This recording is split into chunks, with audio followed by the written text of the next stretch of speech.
السلام عليكم. كديرين البنات؟ لاباس عليكم بخير؟ نتمنى كاملين تكونوا بخير وعلى خير. رجعت لكم فيديو جديد ان شاء الله. في هذا الفيديو غادي نحضروا واحد المليويات صغار بالفرماج والزيتون الكحل. صراحه كيجيو بنان، كيجيو زوينين بزاف، غادي ينفعوك في رمضان. كيجيو زوينين على الفطور ان شاء الله. كنتمنى تجربوهم وينالوا الاعجاب ديالكم، واللي جرباتهم ما تنساش تخليها ليا في كومونتير، وتضغط على زر الاشتراك وتفعل الجرس باش يوصلك كل جديد. ماما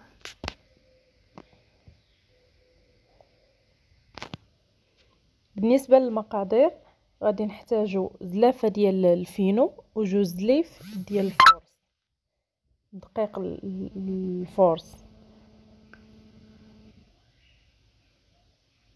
وغادي نحتاجو معلقه صغيره ديال الملحه ومعلقه صغيره ديال السكر سنيده، وكنجمعوا العجين بالماء دافي، عجينه المسمن العاديه.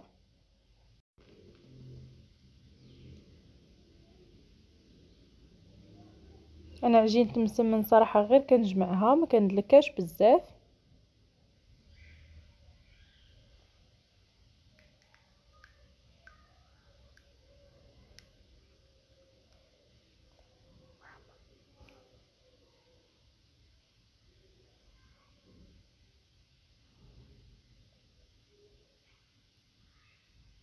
كنجمعها مزيان مزيان، كندلكها غير شويه وكندهنها بالزيت،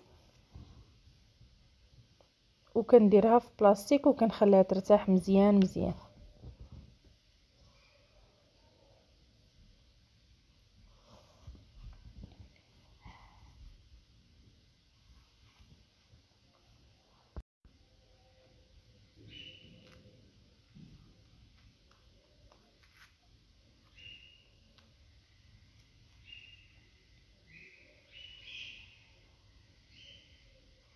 صافي البنات، هنا مورا ما ارتاحت مزيان مزيان وكتزيد تدلك. ملي كديروها في بلاستيك كتسدو عليها كتزيد تدلك مزيان. صافي هنايا غنشكلها كويرات على القد اللي بغيت، كله وكيفاش بغا. انا اختاريت نديرهم صغيورين كيجيو زوينين ومورقين.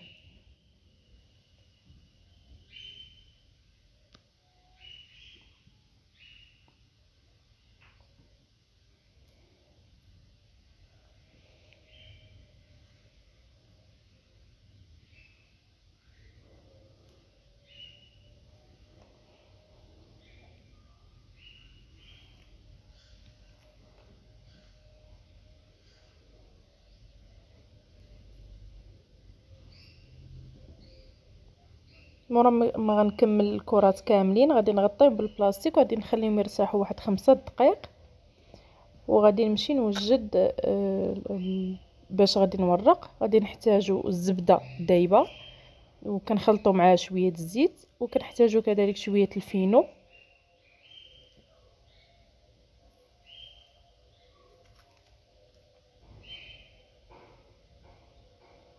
وكنطلقوا الكره ديالنا على داك الشكل. الفيديو شارح نفسه.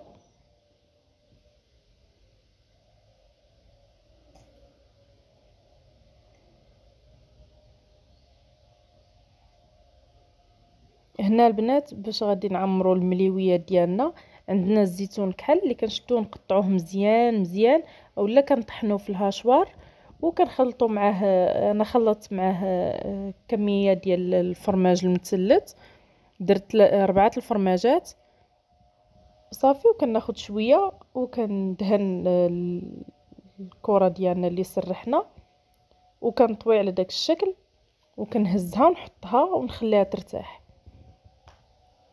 نشكل معكم وحده اخرى.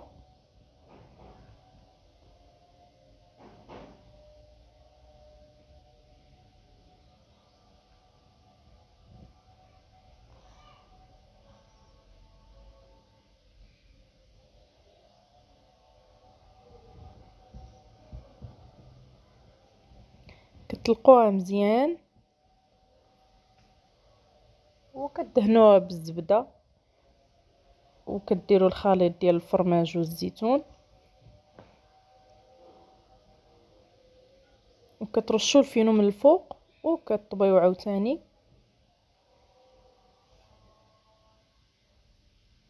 وكتحطوها ترتاح حدا اختها.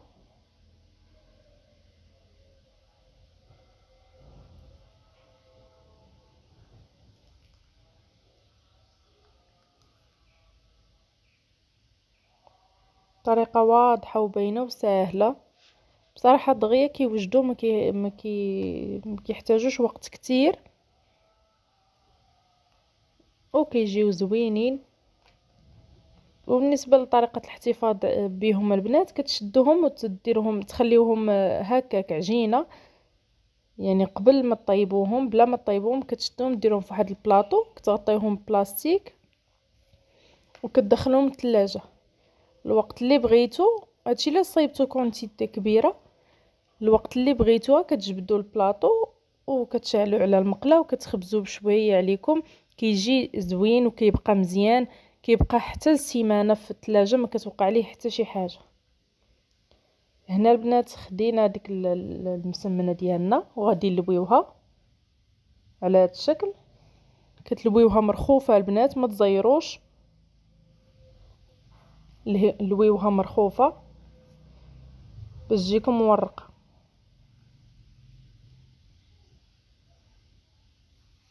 ممكن ديروه ملوي كبير، انا اختاريت نديرو صغيور كيجي زوين.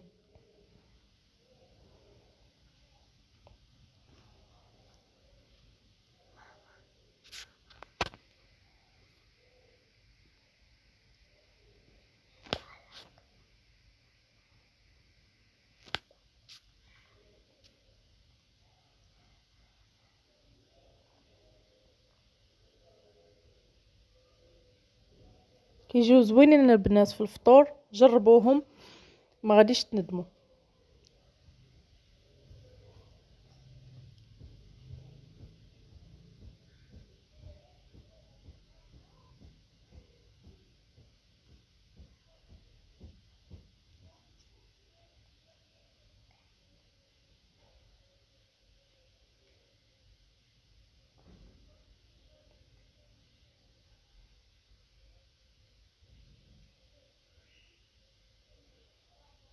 صافي البنات، هنا غادي نكمل الكميه كامله اللي عندي وغادي نبدا نخبز فيهم، نخليهم يرتاحوا شويه وغادي نبدا الخبيز. هنا البنات شعلت على المقله مورا ما سخنات مزيان، رشيتها بشويه الزيت وحطيت المسمنه المليويه ديالي.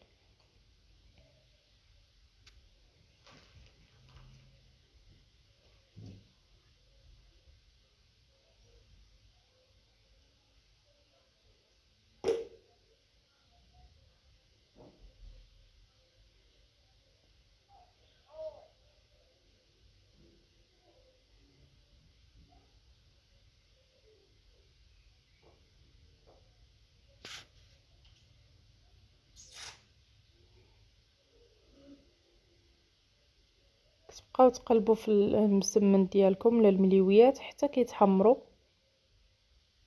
وكتحسوا بهم تحلوا من الداخل.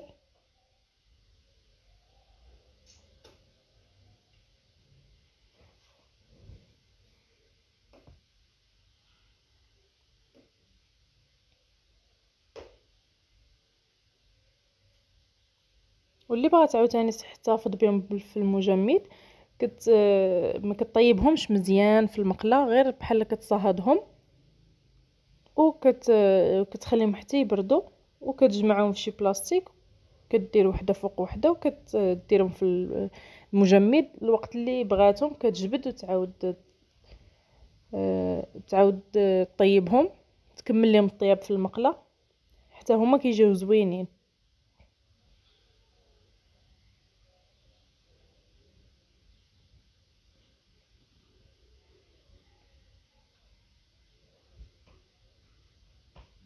البنات انا نكمل الكميه كامله اللي عندي ونتلاقاو في الشكل النهائي ديالهم.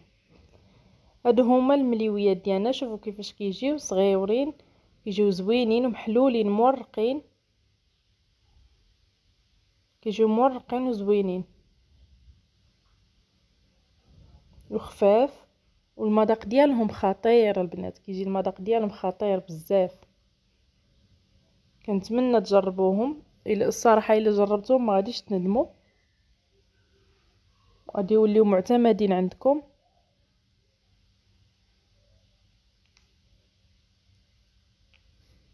شوفوا البنات كيجيو مورقين من الداخل ولذاذ.